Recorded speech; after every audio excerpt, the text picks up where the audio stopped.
Good morning and welcome to Zen Fits here in Blackstone, Virginia, where nothing fits, yet everything fits. Find your Zen fit, that place, that magical place, the alchemy. Remember what alchemy was? That was the science of the Middle Ages. The science of the modern world that began 16th century killed alchemy.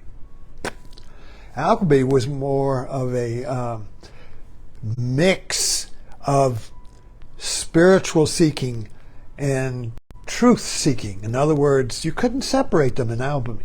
The scientist and the experiment were mixed up. You couldn't separate them. With the modern world, modern science, with Newton and Descartes, science got separated from the scientist. So now the scientist became the observer of nature, the observed. Quantum destroyed that, because then it revealed, that the whole 400 years of modern science is based on an assumption that you are separate from the world, and that the world exists out there by itself, governed by laws, rational laws. It's a rational world, governed by laws, and you can discover it by the scientific method.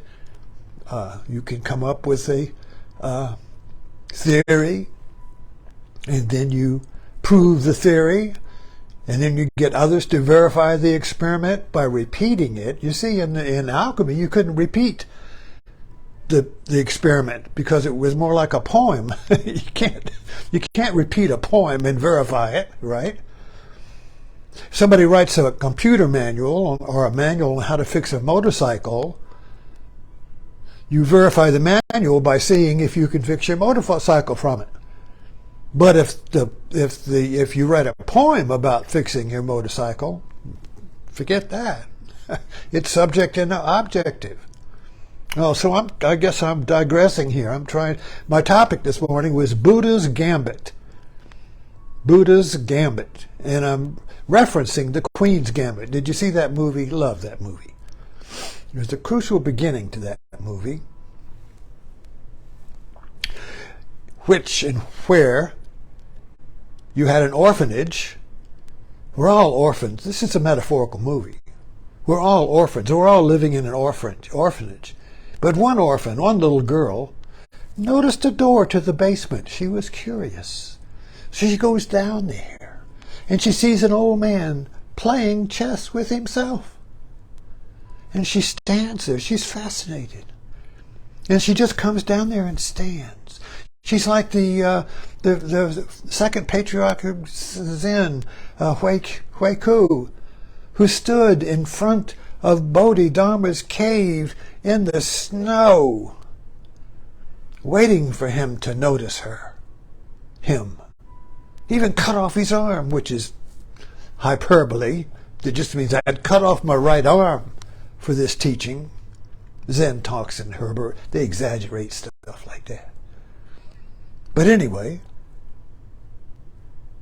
Hui Ku stood in front of Bodhidharma's cave in the snow, like the little girl, the orphan, stood in front of the old man playing chess with himself. She wanted teaching.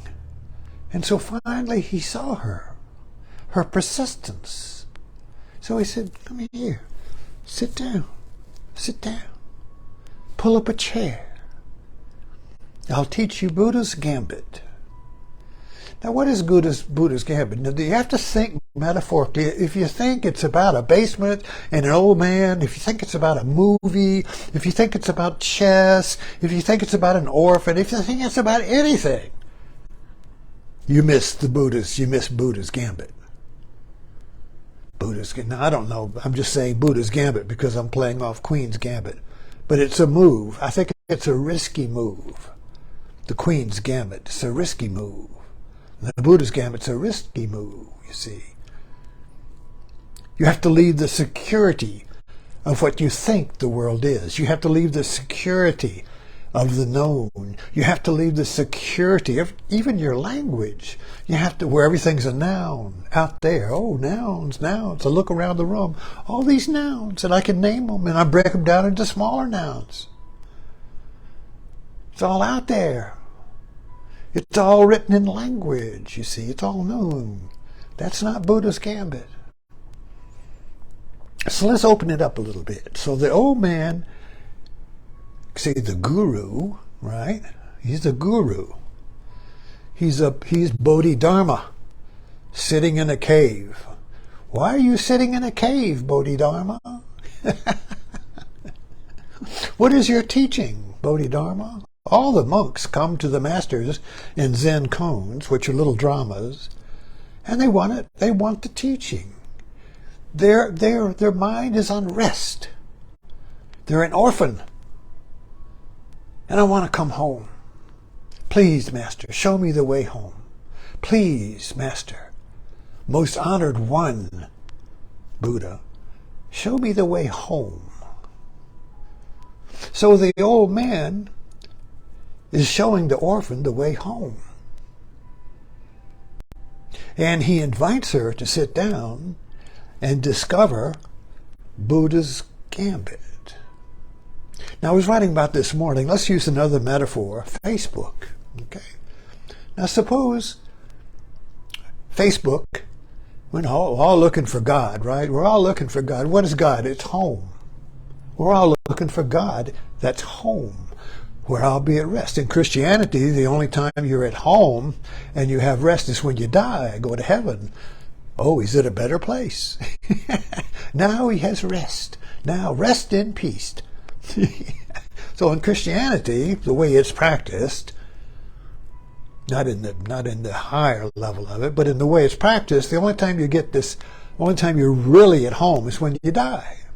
Go see God. You go see the old man in the basement. So anyway, what we want to do is get there while we're alive. I don't want to wait till I'm dead. What good is that? I may not even know I'm dead. Then what? So I'll never know I'm in heaven. If I don't know I'm dead, am I dead? Anyway. The Buddha's Gambit, the old man playing in the basement with himself. So God, if you get into Hindu mythology, God plays with himself. God is nature playing. God is nature and man playing with himself. And this is where Eastern mythology, Eastern thought, Eastern paradigm separates from Western with a great gap. It's like a cosmic shift. It's like two continents separating the Eastern from the West. The Eastern continent is ancient, deeper than the West. You know, while we were still in the cave, the East had yoga. So the Eastern paradigm basically says God is nature, nature is God. God is reality. God is the one. God is creation. God is nature. God is reality. And we think, oh, that's pantheism. That's stupid, you see. God is the creator. He created nature, so he's separate. The potter is not the pot. The potter is separate from the pots in the Western thought. But in the Eastern thought, the potter is the pot. They're different, but you can't separate them. I mean, the potter is here and the clay is here.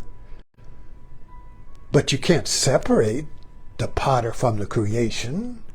You can't separate the mother and the baby, or two, but you can't separate her. Separate them, can you? There is nothing more ferocious than the union of mother and baby. You see, so that's kind of metaphorical thinking. You have to think metaphorically. You can't think literally. Oh, we don't want to take the baby from the mother. It's a metaphor, anyway. So Buddha's Gambit, the old man playing in the basement, is a metaphor for God playing with himself. Now, why does God play with himself? Have you ever tried to play chess with yourself? I haven't, but anyway. You can't lose, but you can't win. So if you're playing with yourself, if you say I win, you're also saying I lose. If you say I lose, you are at the same time saying I win. Oh, we're back with the old hag and the princess. If you say I'm a hag, I'm wrong, I'm a princess. If you say I'm a princess, I'm wrong, I'm a hag. So if you say you lose, you're wrong, you're winning. If you say you're winning, you're wrong, you lose. Now this is the place of ambiguity, you see. If you really get into this, the old hag is looking to her right, and that's her nose, that's her mouth, and that's her eye, hair, feather in the cap, fur shawl. Princess, beautiful princess, looking away in that direction. That's her right eyelid, that's her cheek, her beautiful cheek, that's her necklace, that's her little ear. Beautiful princess, ugly hag. Good, bad, bad, good. If you're bad, if you're ugly, you're beautiful. If you're beautiful, you're ugly. You see, you get into that point of ambiguity where you're playing with yourself. This is the Buddha's Gambit, you see.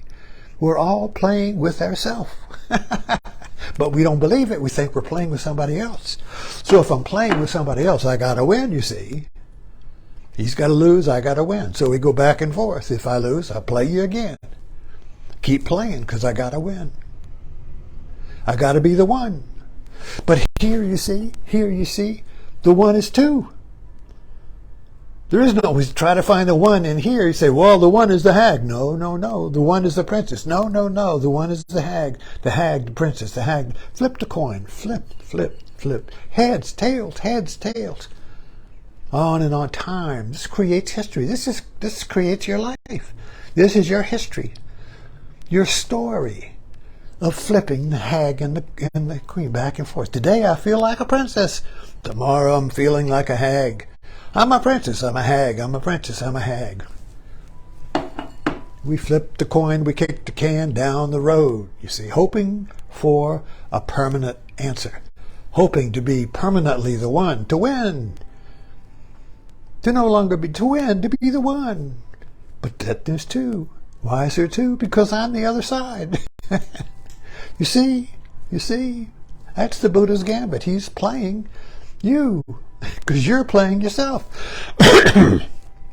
Or God, if you want to say God, whatever. But we can't find the Buddha, we can't find the God, we can't find the one because our eyes are two. So whatever we perceive is with two eyes. But have you ever noticed that our two eyes create depth? It's the space between the left and the right, that little bit of off, that creates depth. If you close one eye, there's no depth.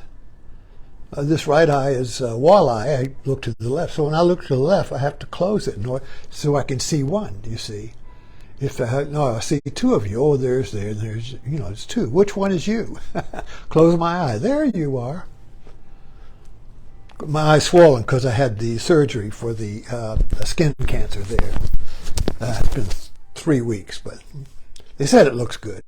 Anyway, so you get the gist of it here. You get the gist of it here. The Buddha's Gambit is the old man playing in the band. What is the orphan? What is Huiku, who became the second patriarch of Zen? You wonder how he was enlightened? So finally, when Bodhidharma turned and said, "What do you want?" You must want something if you're going to stand there in the snow with your arm cut off. What do you want? Please, honored sir, my mind has no rest. Please give it rest. Now, what does he mean by my mind has no rest? The meaning is his mind's caught in this ambiguity.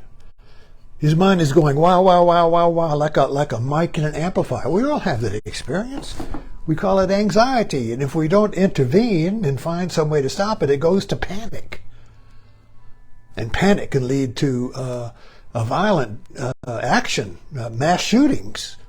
Mass shootings are the panic or the end of the wah-wah. They all end in suicide. Suicide is the ending of the wah-wah. Can't take it anymore. No hope. Wah, wah, wah, wah, wah, wah, wah. Turn it off. Pew. But we don't want to go there, you see. Because you probably get reborn again to do it again. So we want to find the end to the wah-wah in my life, in time, now. And it's never in the future, because the wah-wah creates the future. The Gambit creates the Buddha playing with himself, God playing with himself, you playing with yourself creates your history, creates time, and the hope that in the future I'll stop playing with myself.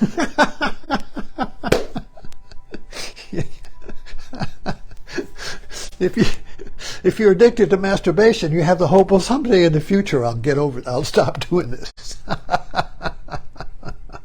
Thanks for dropping in. Stop that.